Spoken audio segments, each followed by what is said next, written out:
Thanks, Courtney. Antonio Davis is a talented painter with a true gift, a gift he never knew he had growing up.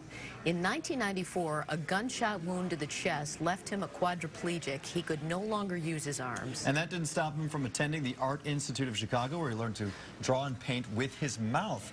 These days, he makes a living as an artist and an inspiration to all people that can overcome any obstacle, no matter the fear or limitation. He joins us now, and you've been a friend of WGN for a while now. Remember the piece that Sean Lewis did on you last year? It's good to see you again. Yes, it is. Yeah, thanks for coming in. Antonio, I'm looking at this art, and I truly, that is just not even possible that you did that with just painting with your mouth. Yes, Robin. Yes. Now, were you an artist before this accident happened, Antonio? Did you paint at all? I never really painted, but I was a graphic designer in high school. I went to Prosser Vocational, and there I took graphic design. But I always had a passion for painting. I wanted to learn how to paint.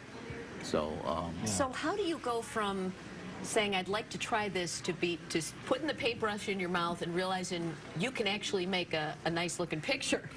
Well, it's a process, but you know, you have to have a burning desire for it. You have to really love what you do.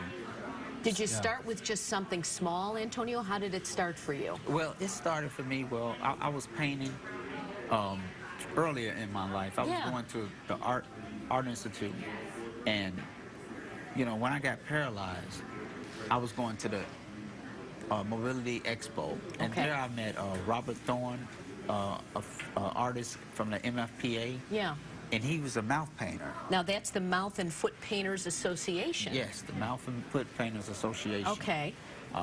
It's a collection of artists, of 800 artists all over the world, and we paint and we sell our work through reproductions, through puzzles, cards, books.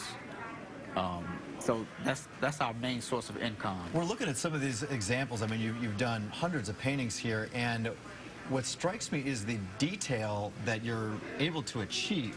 How long did it take before you could paint, say, the human figures we just saw there a moment ago? It would take maybe two to 3 months, Dan, to complete the whole painting. Yeah. Now I see you have a palette in front of you. If you you put the brush in your mouth and you dip in the color, and you know, and it's as simple as what we're thinking it is, Antonio? Well, it's not. It's more of a process, Robin. You got to mix the colors, tone them down, know how to blend the colors to get them to reflect and complement each other. So. Do you usually paint from my mother's an artist, and she always paints, usually paints from like a still picture. Do you usually have a picture that you're looking at, or are you just going off the top of your head? Sometimes, Dan, I have a picture in my head, and sometimes I use a reference as well. But most of the time, I put it all together, and then I envision it, and then hopefully it comes out the way I envision. Antonio, I got to say, most people, after your horrible accident in 1994, wouldn't know what to do with their lives. And it's really inspirational that this is 20 years you've been doing this. I mean, what do you say to people who feel like, I don't know, I got to give up when something bad happens to them? I would say never give up, and never have any fear to try things, because you never know unless you try it. And the cave that you fear to enter might just hold your treasure. Oh, it's a great way to put it.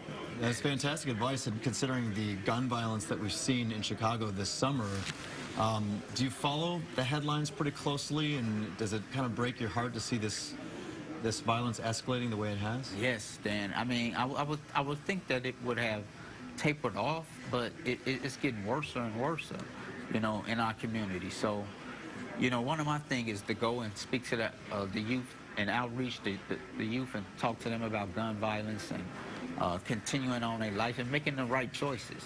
Well, all the best to you. And we met your beautiful wife, Juanita, who's standing over there, too. Yes. And you have an event that's coming up Tuesday, October 6th from 2 to 5.